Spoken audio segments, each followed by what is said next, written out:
Welcome children. Class 9th Practice Paper 2 Chapter 5 कोशिका जीवन की मौलिक इकाई। इससे संबंधित MCQ के क्वेश्चंस आपको दिए गए हैं। आपको करेक्ट आंसर चुनकर उसके सामने वाले गोले को डार्कन करना है। निम्न में से किसको क्रिस्टल में बदला जा सकता है? A bacteria, B amoeba, C virus and D शुक्राणु को। Correct answer is C virus. Virus living and non living, सजीव और निर्जीव के बीच की कड़ी होती है। इसको हम क्रिस्टल फॉर्म में भी बदल सकते हैं। कोशिका फूल जाएगी अगर, यदि कोशिका में जल के अणुओं की सांद्रता बाहर के माध्यम से अधिक है। B यदि कोशिका के अंदर व बाहरी माध्यम में जल के अणुओं की सांद्रता बराबर होगी। C यदि कोशिका में जल के अणुओं की सांद्रता बाहर के माध्यम से कम होगी। एंड D जल के अणुओं की सांद्रता से इसका कोई संबंध नहीं है। तो बच्चों करेक्ट आंसर है C यदि कोशिका में जल के अणु की सांद्रता बाहर के माध्यम से कम होगी तो बाहर से जल के अणु कोशिका के अंदर जाएंगे और कोशिका फूल जाएगी। तो करेक्ट आंसर क्या है बच्चों? C। क्वेश्चन नंबर 3, क्रोमोसोम या गुणसूत्र बने होते हैं DNA के, प्रोटीन के, DNA व प्रोटीन के और RNA के। तो बच्चों करेक्ट आंसर है C, DNA व प्रोटीन के। क्रोमोसोम या गुणसूत्र DNA व प्रोटीन के बने होते हैं। क्वेश्चन नंबर 4, निम्नलिखित में से कौन सा राइबोसोम का कार्य नहीं है? प्रोटीन संश्लेषण करता है, एंजाइम बनाने में सहायक है, हार्मोन्स बनाने में सहायक है, स्टार्च अणु बनाने में सहायक है। Option A is 1 and 2, option B is second and third, option C third and fourth and option D first and fourth. तो बच्चों यहाँ पर ये थर्ड एंड फोर्थ, हार्मोन्स बनाने का कार्य राइबोसोम नहीं करता, स्टार्च अणु बनाने का कार्य या बनाने में सहायक राइबोसोम नहीं होता। तो करेक्ट आंसर आएगा सी, थर्ड एंड फोर्थ, ये राइबोसोम के कार्य नहीं है। क्वेश्चन नंबर 5, निम्न में से किस कोशिकांग में दोहरी कोशिका झिल्ली नहीं पाई जाती? दोहरी कोशिका झिल्ली किस में नहीं पाई जाती बच्चों? A mitochondria, B plastid, C रिक्तिका and D lysosome. Correct answer है सी रिक्तिका। रिक्तिका में दोहरी के कोशिका झिल्ली नहीं पाई जाती। निम्न में से कौन सा कथन एंडोप्लाज्मिक रेटिकुलम या अंतर्द्रवी जालिका से संबंधित नहीं है? ए कोशिका व केंद्रक के मध्य प्रोटीन परिवहन के लिए नलिका के रूप में कार्य करना।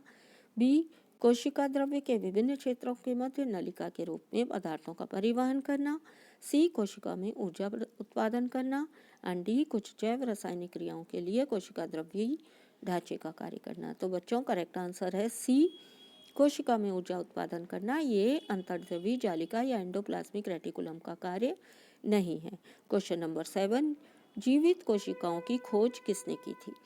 जीवित कोशिकाओं की खोज की थी A Robert Hooke, B Robert Brown, C Leeuwenhoek and D T Schwann ने। Correct answer is C Leeuwenhoek ने। क्वेश्चन नंबर 8, लाइसोसोम की रचना निम्न कोशिका अंगक द्वारा की जाती है।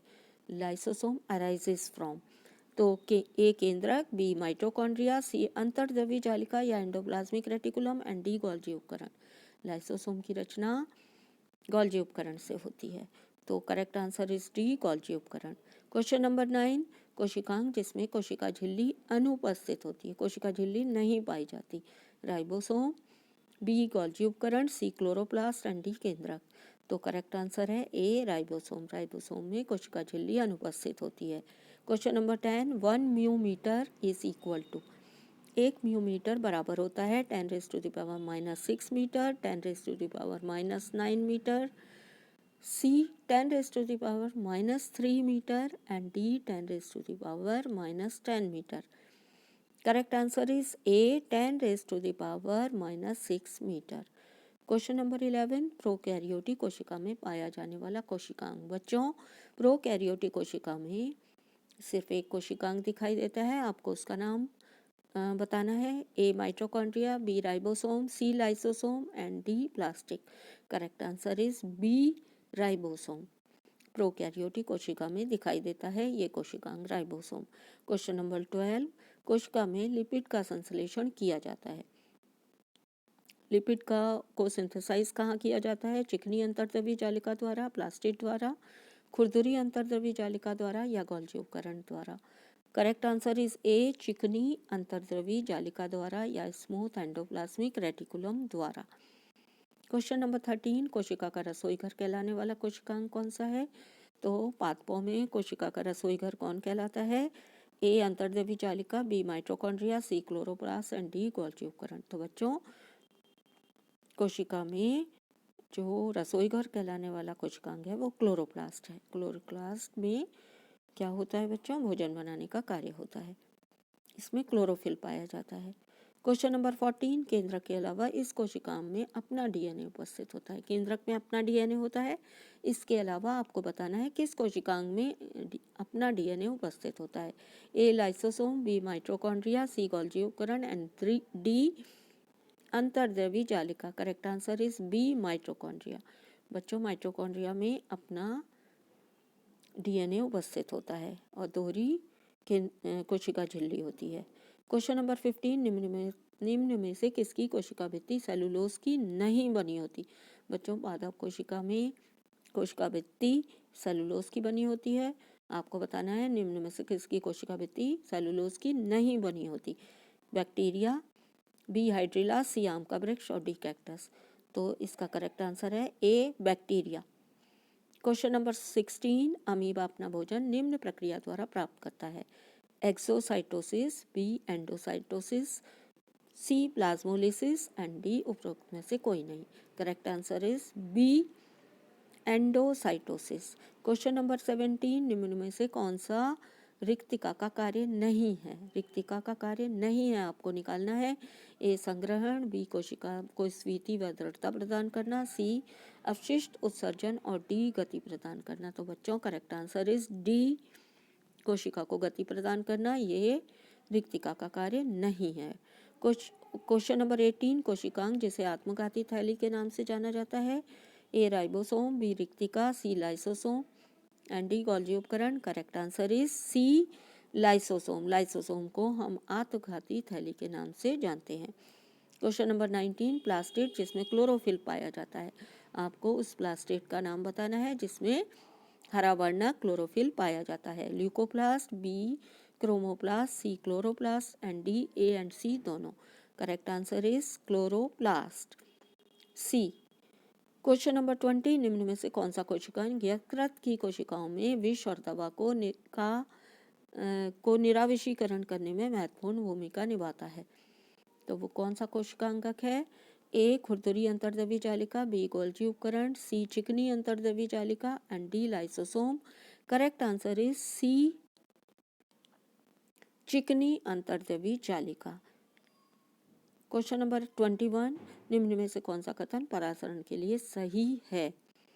जल के अणुओं की गति निम्न सांद्रता से उच्च सांद्रता की ओर वर्णात्मक पारगम्य झिल्ली द्वारा हो। बी जल के अणुओं की गति उच्च सांद्रता से निम्न सांद्रता की ओर वर्णात्मक पारगम्य झिल्ली द्वारा हो। सी जल के अणुओं की गति उच्च सांद्रता से निम्न सांद्रता व निम्न सांद्रता से उच्च सांद्रता की ओर साथ साथ हो। और डी उपरोक्त सभी सही हैं। करेक्ट आंसर इज बी जल के अणुओं की गति उच्च सांद्रता से निम्न सांद्रता की ओर वर्णात्मक पारगम्य झिल्ली द्वारा होती है। इसे हम परासरण कहते हैं। तो करेक्ट आंसर बी है। बच्चों जल के अणुओं की गति हमेशा उच्च सांद्रता से निम्न सांद्रता की ओर होती है। क्वेश्चन नंबर 22, एक कवच रहित अंडे को नमक के घोल में रखने पर HCl में डालकर उसको कवच रहित किया जाता है अंडे को। और यदि हम कवच रहित अंडे को नमक के घोल में रखेंगे तो अंडा फूल जाता है, बी अंडा सिकुड़ जाता है, सी अंडे पर कोई असर नहीं होता, डी अंडा लाल रंग का हो जाता है। करेक्ट आंसर इज बी अंडा सिकुड़ जाता है क्योंकि अंदर का पानी बाहर निकल जाता है। क्वेश्चन नंबर 23, सबसे बड़ी कोशिका कौन सी है? मुर्गी का अंडा, मुर्गी का अंडा, कबूतर का अंडा, सी शुतुरमुर्ग का अंडा और डी बतख का अंडा। तो सबसे बड़ी कोशिका कौन सी है बच्चों? शुतुरमुर्ग का अंडा। करेक्ट आंसर इज सी शुतुरमुर्ग का अंडा। प्लाज्मा झिल्ली निम्न पदार्थों की बनी होती है। प्लाज्मा झिल्ली किन पदार्थों की बनी होती है बच्चों? ए वसा और शर्करा, बी वसा और लिपिड, सी लिपिड और प्रोटीन एंड डी शर्करा और प्रोटीन। बच्चों प्लाज्मा झिल्ली लिपिड और प्रोटीन की बनी होती है। करेक्ट आंसर इज सी यहाँ पे आपको डी नहीं लिखना है, यहाँ पे आपको सी लिखना है। लिपिड व प्रोटीन सी। क्वेश्चन नंबर 24, कोशिका को रंगने के लिए निम्न में से आप किसका उपयोग करते हैं? आयोडीन विलयन, सेफ्रेनिन, मैथिलीन ब्लू, उपरोक्त सभी। तो बच्चों इन सभी का उपयोग हम कोशिका को रंगने के लिए कर सकते हैं। करेक्ट आंसर इज डी, उपरोक्त सभी। क्वेश्चन नंबर 25, डीएनए के क्रियात्मक खंड क्या कहलाते हैं? ए आरएनए, बी गुणसूत्र, सी जीन एंड डी केंद्रक। तो आरएनए के जो क्रियात्मक खंड हैं वो कहलाते हैं gene. Correct answer is C, gene. Thanks for watching.